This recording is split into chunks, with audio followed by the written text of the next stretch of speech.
Acto quinto. El eco de la elección el Kodachi silbó en el aire crepuscular, un arco plateado que cortaba la penumbra de la iglesia abandonada. Bell se movía con una precisión que habría hecho sonreír a Sald. Cada giro, cada estocada, una coreografía grabada en sus músculos por años de brutalidad disciplinada. Pero por primera vez desde que descendió de la montaña, su mente no estaba en el presente. Ojos dorados, cabello como metal fundido al atardecer, una calma que llenaba el espacio sin necesidad de palabras. El arma se detuvo a mitad de golpe. El acero vibró. Bell parpadeó, el sudor frío picándole en la frente, sorprendido por su propia distracción. ¿Cuántas veces había repetido esa misma secuencia? 1000, 10,000. Incontables repeticiones bajo la mirada crítica de Sald. ¡Enfócate, muchacho! No habría rugido el gigante.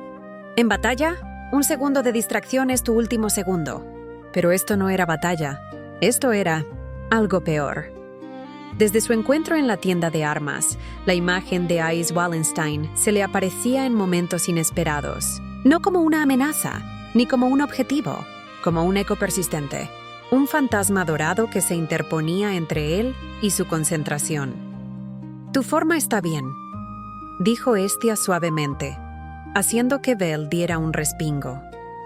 «Pero tu corazón no está en ello». Observaba desde los escalones del altar, sus pies descalzos balanceándose mientras terminaba de lavar su única túnica decente en un barreño de madera. Había notado el cambio en su primer y único hijo.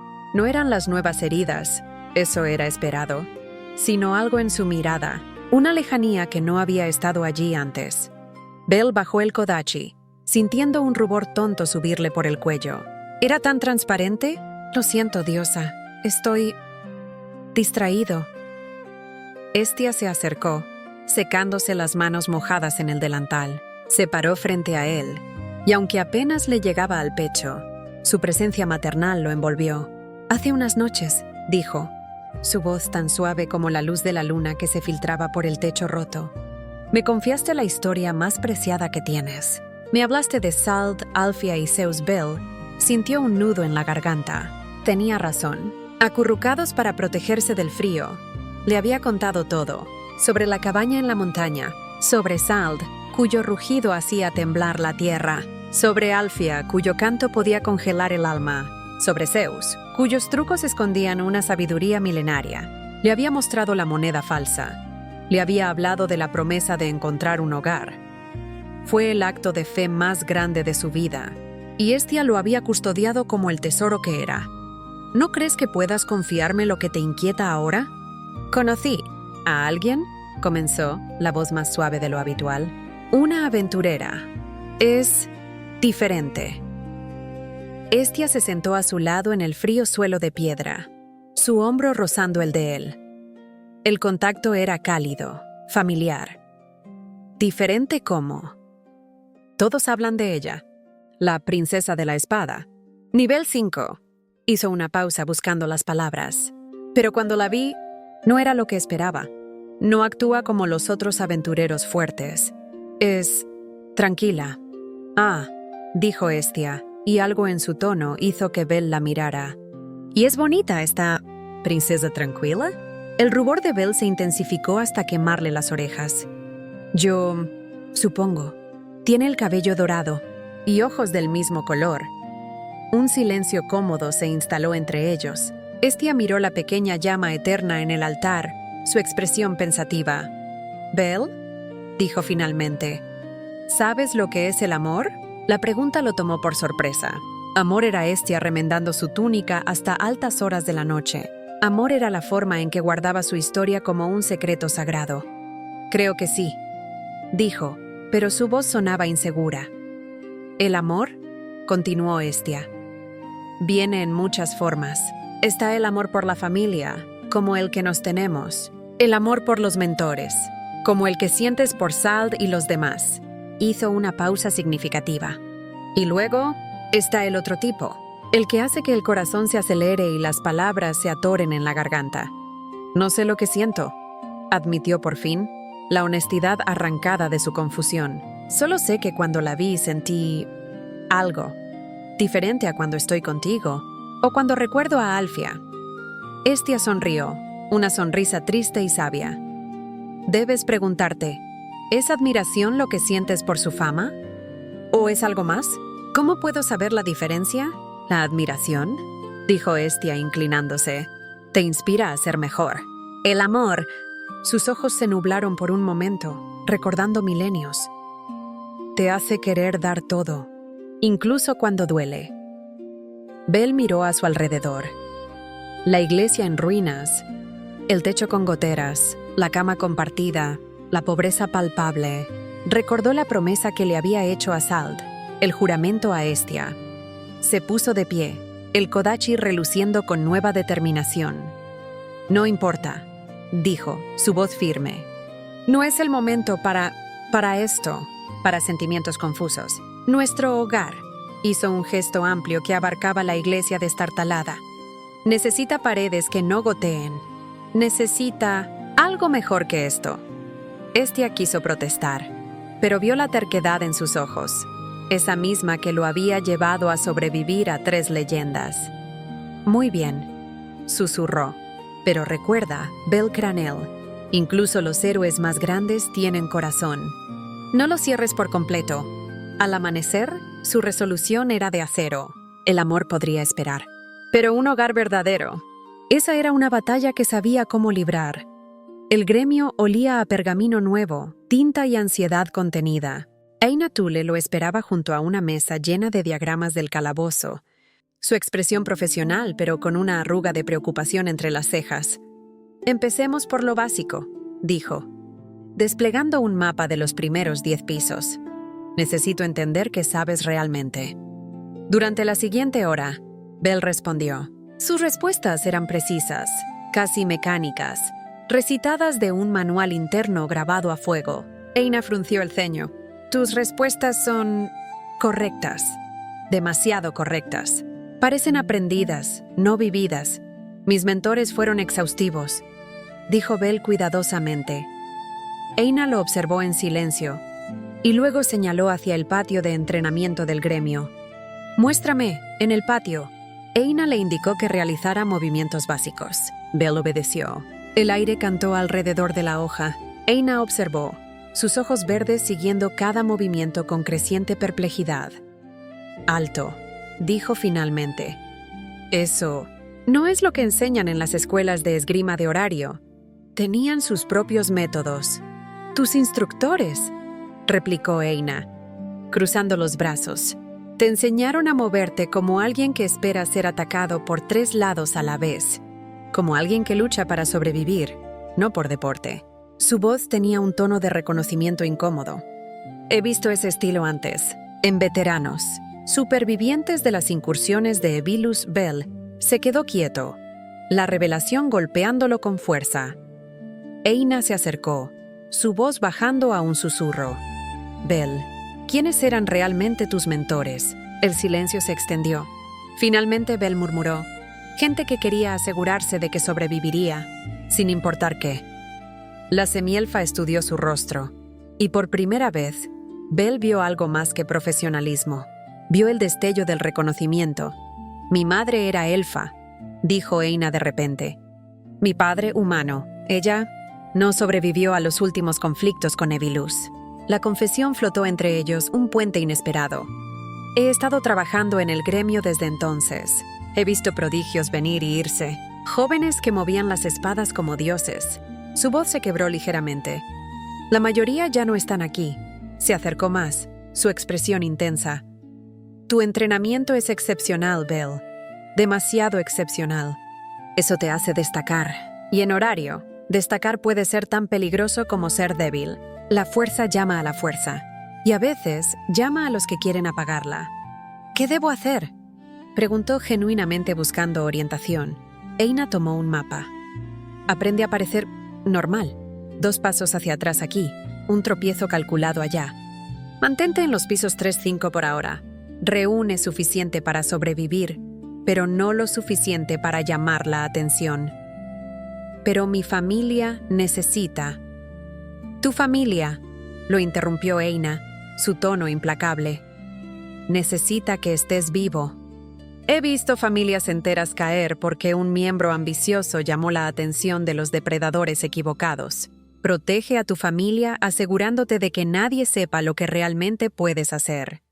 Cuando Belle salió del gremio esa tarde, llevaba no solo mapas, sino la certeza de haber encontrado otro tipo de mentora. Una que entendía que, a veces, la fuerza más grande era saber cuándo ocultar tu poder. El mercado de horario era un torrente de vida. El regateo de mercaderes se mezclaba con el aroma de especias exóticas y carne a la parrilla. Belle caminaba junto a Estia, quien llevaba su bolsa de compras con la solemnidad de una general. «Con lo que ganaste ayer», decía, contando mentalmente. «Podemos comprar harina decente. Quizás incluso un poco de queso». Belle asentía, pero sus ojos escudriñaban la multitud.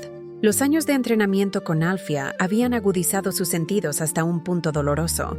El ruido de 1000 conversaciones era un rugido caótico, pero Alfia le había enseñado a escuchar la disonancia dentro del ruido. Fue así como lo sintió primero. No fue un sonido, fue una vibración. Un temblor sordo bajo las losas de piedra de la calle, subiendo por las suelas de sus botas.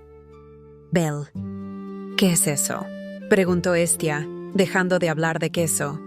El temblor se convirtió en un estruendo. Desde la boca de una de las alcantarillas principales que conectaban con el calabozo, a 20 metros de distancia, el suelo explotó en una lluvia de piedra y tierra. «¡Monstruos!», gritó un aventurero de la familia Ganesha. «¡Un desborde! ¡Bloqueen la calle!». Belle asentía, pero sus ojos escudriñaban la multitud. Los años de entrenamiento con Alfia habían agudizado sus sentidos hasta un punto doloroso. El ruido de 1000 conversaciones era un rugido caótico, pero Alfia le había enseñado a escuchar la disonancia dentro del ruido. Fue así como lo sintió primero. No fue un sonido, fue una vibración. Un temblor sordo bajo las losas de piedra de la calle, subiendo por las suelas de sus botas. «Belle, ¿qué es eso?», preguntó Estia, dejando de hablar de queso. El temblor se convirtió en un estruendo. Desde la boca de una de las alcantarillas principales que conectaban con el calabozo, a 20 metros de distancia, el suelo explotó en una lluvia de piedra y tierra. «¡Monstruos!», gritó un aventurero de la familia Ganesha. «¡Un desborde! ¡Bloqueen la calle!». El pánico fue instantáneo. La multitud se convirtió en una estampida humana. Gritos, puestos volcados, frutas rodando por el suelo. De la alcantarilla rota emergieron una docena de War Shadows y kobolds, sus ojos rojos brillando con la luz del sol que odiaban, confundidos y furiosos. Un grupo de aventureros de nivel 2 y 3 de la familia Ganesha, que estaban de guardia, se movilizaron de inmediato. «Formen un perímetro. Protejan a los civiles», rugió una mujer alta con armadura de bronce, claramente la líder del escuadrón. Belle reaccionó por instinto. «Estia, detrás de mí». La empujó suavemente detrás de un puesto de herrería volcado, creando una barrera de metal frío. Los aventureros de Ganesha eran buenos, pero el caos era demasiado. Un kobold, más grande y vicioso que los demás, logró escabullirse del perímetro. Vio a los civiles huir, pero entonces sus ojos enloquecidos se fijaron en el objetivo más cercano y pequeño que no se movía: Estia. La líder de Ganesha lo vio. «¡Cuidado! ¡Alaina intercepta!». La aventurera llamada Alaina, nivel 2, se giró, pero estaba a 15 metros de distancia, bloqueada por los civiles que huían. No llegaría a tiempo. El kobold se abalanzó, su espada oxidada levantada para matar. Estia se congeló. El terror, puro y divino, la paralizó. Vio la sombra de la muerte cernirse sobre ella. Belle estaba a 10 metros de distancia, junto al puesto volcado, demasiado lejos. En ese instante, sintió un tirón violento en el centro de su alma. No fue un pensamiento, no fue una decisión, fue un rugido ensordecedor en su interior, una resonancia que hizo vibrar cada fibra de su ser. Guardián resonante. El mundo se comprimió. El ruido del mercado desapareció, reemplazado por el latido ensordecedor de su propio corazón. La distancia entre él y Estia dejó de ser un espacio físico. Se convirtió en un hilo tenso que exigía ser recorrido. Para los ojos de la capitana de Ganesha, Shakti Varma, el chico de cabello blanco, estaba junto al puesto de herrería. Y un parpadeo después, estaba frente a su diosa. No corrió, no saltó. Simplemente estaba allí. El espacio y el tiempo se habían plegado a su voluntad. El Kodachi ya estaba fuera. El movimiento fue un borrón plateado que dibujó un arco perfecto en el aire. La cabeza del kobold se separó limpiamente de sus hombros antes de que su propia espada oxidada completara su arco descendente. El cuerpo del monstruo cayó con un golpe sordo, y Bel permaneció allí, de pie entre la muerte y su diosa, su pecho subiendo y bajando, no por fatiga, sino por la violenta oleada de poder que se desvanecía, dejándolo mareado. El mercado se sumió en un silencio atónito mientras los aventureros de Ganesha terminaban con el resto de los monstruos. Shakti Varma se acercó lentamente, su gran espada descansando sobre su hombro. Su rostro, normalmente severo, estaba pálido. Miró la distancia desde el puesto volcado hasta donde estaba Bel. 10 metros. Ella, una nivel 5, apenas habría podido cubrir esa distancia a tiempo con una carrera desesperada. Este muchacho no había corrido, se había movido. Sus ojos se fijaron en él, no con la curiosidad de un oficial, sino con una peligrosa y aguda sospecha. «Tú», comenzó su voz profunda y retumbante bajando a un susurro mortal. «Muchacho, ¿qué ha sido eso?» Bel envainó su Kodachi, su mano temblando ligeramente por la secuela de la habilidad. Su propio corazón latía con fuerza, confundido por el tirón que acababa de sentir. «Estaba atacándola», logró decir, tratando de sonar normal. Shakti entrecerró los ojos. Ella no vio técnica, vio velocidad. Una velocidad que no pertenecía a un novato, ni a un nivel 2. Era la velocidad de un rápido. First Year Speed. Una habilidad de desarrollo de élite. Reporten esa piedra mágica al gremio.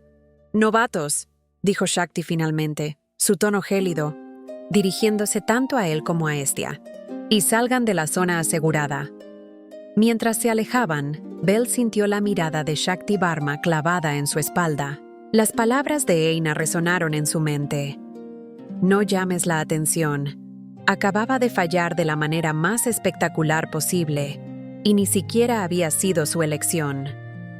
El aire en el piso 13 era diferente, húmedo, con olor a raíces podridas y la presión palpable del calabozo. Bel se movía con la cautela que Eina le había suplicado. Cuando 3 Hellhounds emergieron de una abertura lateral, su primer instinto fue fingir. Tropezó, esquivando por poco sus garras de fuego. El dolor de una quemadura superficial en su brazo fue real, y su grito fue mitad actuación, mitad sorpresa. Pero los monstruos eran implacables. «Basta de actuar». Recordó las lecciones de Alfia sobre el flujo. Dejó de ser un actor y se convirtió en el cazador de la montaña. Se deslizó bajo las garras del siguiente Hellhound y llevó su hoja hacia arriba en un movimiento que Sald le había hecho practicar 1000 veces. La criatura se disolvió en cenizas. Mientras despachaba al último, sintió algo. No fue un sonido, fue el silencio que Alfia le enseñó a detectar. Una opresión en el aire, una perturbación en el flujo del calabozo. Poder. Se ocultó al instante detrás de una formación cristalina, borrando su presencia. Pasaron como una tormenta de acero y poder. Un equipo de aventureros de primera clase, moviéndose con una eficiencia que le heló la sangre. Su mente corrió, poniendo nombres a las leyendas que Eina le había hecho memorizar en sus lecciones sobre las amenazas y poderes de horario. Estaban todos allí, moviéndose como una sola entidad. Vio al Palum en el centro, cuya calma era el ojo del huracán. Finn Daimna, nivel 6, el brillante estratega conocido como Braver. A su lado, los otros 2 pilares de la familia, el tanque enano, Gareth Landrock, nivel 6, Elgarm, y la maga elfa, Riveria Lyosalf, nivel 6. 9 infiernos, flanqueándolos como un muro de nivel 5. Reconoció al hombre lobo que olfateaba el aire con desdén. Beteloga, Banargand, y a las energéticas gemelas amazonas, Tiona Hirute, Amazon, y Tione Hirute, Jormungan, que blandían sus armas duales como extensiones de sus cuerpos, Eran los ejecutivos de la familia Loki, la élite absoluta de la ciudad, caminando por el piso 13 como si fuera un parque. Y al frente, adelantándose incluso a ellos con una gracia solitaria, estaba la figura que su corazón reconoció al instante, la princesa dorada que había estado en su mente días atrás. Ice Wallenstein Bell observó, fascinado, cómo Ice se adelantaba aún más, desapareciendo en un túnel lateral, cazando sola, separándose de su equipo con una confianza absoluta. El resto del grupo continuó su descenso, siguiendo el plan de Finn sin mostrar la más mínima preocupación por ella. Bell permaneció oculto mucho después de que se hubieran ido. El latir de su corazón acelerado no por el peligro, sino por la revelación. La distancia entre él y ella era un abismo, un vacío tan vasto como el que separaba la cima de su montaña de las estrellas. Cuando emergió del piso 13, su bolsa estaba llena de piedras mágicas, pero era un pensamiento diferente el que llenaba su mente. No era solo admiración, era un anhelo, y por primera vez supo exactamente qué quería hacer. Quería cruzar ese abismo. Esa noche, el aroma a incienso y sangre se mezclaba en la iglesia. Estia actualizó su estatus. Sus ojos se abrieron como platos ante los números. Liaris Frise ardía, alimentado por el anhelo puro de alcanzar a la princesa de la espada. «Por todos los dioses», susurró Estia. «Bell, estás increíblemente cerca, pero falta algo». «La excelia de 1000 monstruos puede llenar tu vasija», citó Bell, recordando las palabras que ella le había dicho. «Pero solo una hazaña que supere tus propios límites tiene el poder de romperla». El peso de esas palabras lo acompañó a la cama. Al día siguiente, Bell regresó al piso 13. No estaba buscando una hazaña. Eso era una tontería que solo mataría a un aventurero. Estaba allí para hacer su trabajo, para ganar el Valis que repararía el techo, para fortalecerse. Pero la palabra hazaña resonaba en su mente con cada monstruo que derrotaba. ¿Qué significaba?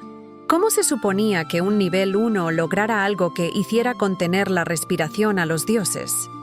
Estaba tan perdido en estos pensamientos, limpiando su Kodachi de la ceniza de un Ligerfang, que casi lo pasa por alto. El silencio. De repente, se dio cuenta. No había gruñidos distantes. No había eco de pasos de monstruos. El goteo constante del agua de la caverna parecía ensordecedor en el vacío. Alfia le había enseñado esto. El silencio absoluto en el calabozo no significaba paz. Significaba que un depredador ápice estaba cerca. Uno tan poderoso que todos los demás monstruos habían huido o se habían escondido. Su corazón se disparó. Dejó de pensar en hazañas y se convirtió en el cazador. Envainó su Kodachi. Contuvo la respiración y se movió entre las sombras de los cristales, siguiendo el rastro del silencio. Entonces lo escuchó. Un rugido gutural, inhumano, y un grito humano, corto y ahogado. Corrió hacia el sonido. La escena lo dejó paralizado. Un minotauro, un irregular nivel 3, sus músculos retorcidos bajo una piel cicatrizada. A sus pies, el cuerpo destrozado de un aventurero. Y acurrucada contra la pared, una Palum, pálida de terror. Por un instante, la voz de Eina resonó. La supervivencia primero.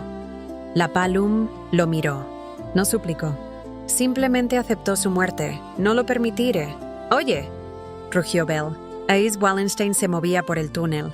Había sentido la perturbación del irregular y se había separado de su equipo para interceptarlo. Estaba aburrida. Siempre era lo mismo. Monstruos. Matar. Vacío. Entonces escuchó el grito.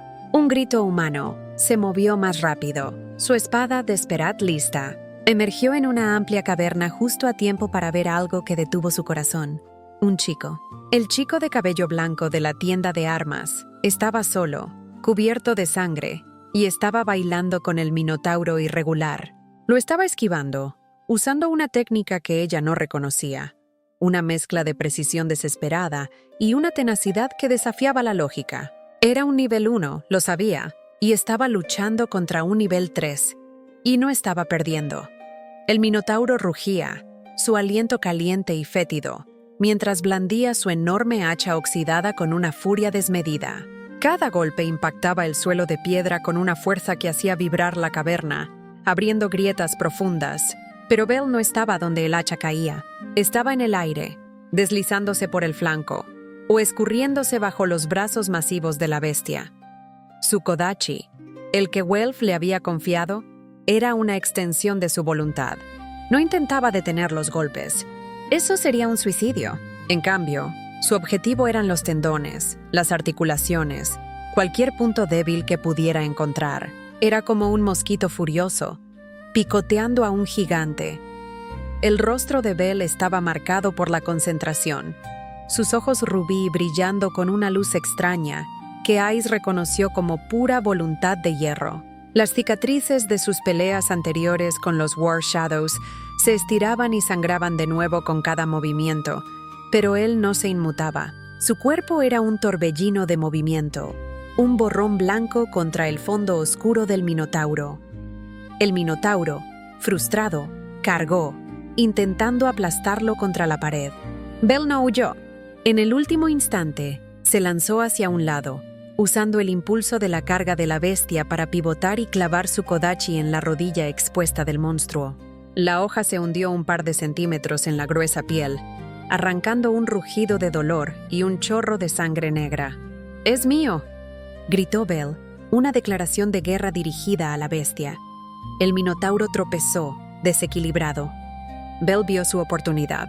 Usó su pie para empujar el tobillo del monstruo y desestabilizarlo aún más. La bestia tambaleó, y Bell aprovechó el mínimo espacio para subirse a su brazo. No era un salto elegante, sino una ascensión desesperada, aferrándose a la piel rugosa como un felino. El Minotauro, furioso, intentó sacudírselo, golpeó su brazo contra la pared, pero Bell ya se había movido. Con la agilidad que Alfia le había inculcado, se deslizó por la espalda del monstruo, buscando un punto vulnerable, el corazón que bombeaba la negra sangre. La criatura giró sobre sí misma, gruñendo. Su hacha se convirtió en un borrón ciego de destrucción, destrozando las formaciones rocosas. Bell, colgado de su lomo, sintió la vibración de cada impacto, el calor del aliento de la bestia. Estaba completamente expuesto, su vida pendiendo de un hilo. Era el nivel 1 más débil contra el nivel 3 más salvaje. Pero en ese momento, una luz tenue y brillante comenzó a emanar del pecho de Bell, pulsando débilmente. Era el brillo inconfundible del Liaris Freeze, una habilidad de crecimiento que se alimentaba de la desesperación y la audacia. No era magia, era la manifestación de su anhelo por superar sus límites, por proteger. Con la fuerza sobrenatural que le otorgaba esa habilidad, Bell se aferró, vio el cuello, expuesto momentáneamente. Clavó el kodachi una y otra vez, buscando la yugular, el punto blando bajo la mandíbula. El Minotauro aulló, su furia se convirtió en dolor. La bestia, desesperada, comenzó a golpear su cabeza contra las paredes. Bell, con la sangre manchándole la cara y el cabello, tuvo que soltar el kodachi para usar ambas manos y protegerse del impacto. Su cuerpo rebotó contra la carne del Minotauro, cada golpe amenazando con desintegrarlo. El Minotauro levantó su hacha para el golpe final. Ais se ocultó en las sombras del túnel, envainando su espada lentamente, incapaz de apartar la mirada. Esto era imposible. Su mano apretaba el mango de Despair, una parte de ella gritando para intervenir, pero otra, más antigua y primordial, la obligaba a observar. Esto era una hazaña. Un nivel 1 luchando contra un Minotauro irregular con su propia sangre, sudor y habilidad. Bell, con la sangre goteando por su cara, vio el hacha descender. No había tiempo para saltar o esquivar. En un movimiento sacado de una leyenda, Bell corrió hacia la bestia, no lejos. Corrió por la superficie del arma que descendía, un movimiento que Sald le había enseñado para desequilibrar a oponentes más grandes, y hundió su kodachi hasta la empuñadura en el ojo izquierdo de la criatura. La hoja, impulsada por la fuerza brutal de su Liaris Freeze, atravesó el globo ocular y el cerebro. El sonido del acero atravesando carne fue limpio y definitivo. El Minotauro se detuvo, miró con incredulidad al niño que colgaba de su cara y comenzó a desintegrarse, su hacha cayendo inofensivamente al suelo. Bell cayó de rodillas, Jadeando, su cuerpo al límite del colapso, oculta en las sombras, Ais Wallenstein contuvo el aliento. Vio cómo el chico se ponía en pie con dificultad, cómo se acercaba a la paloma aterrorizada y le ofrecía una mano temblorosa. No había arrogancia, no había gritos de victoria, solo el deber cumplido. Fue entonces cuando el resto de su familia llegó, irrumpiendo en la caverna. «Aith, aquí estás», gritó Tiona. «Por los dioses», murmuró Riberia, viendo la escena. El minotauro disolviéndose, la Palum llorando, y el chico nivel 1 apenas en pie.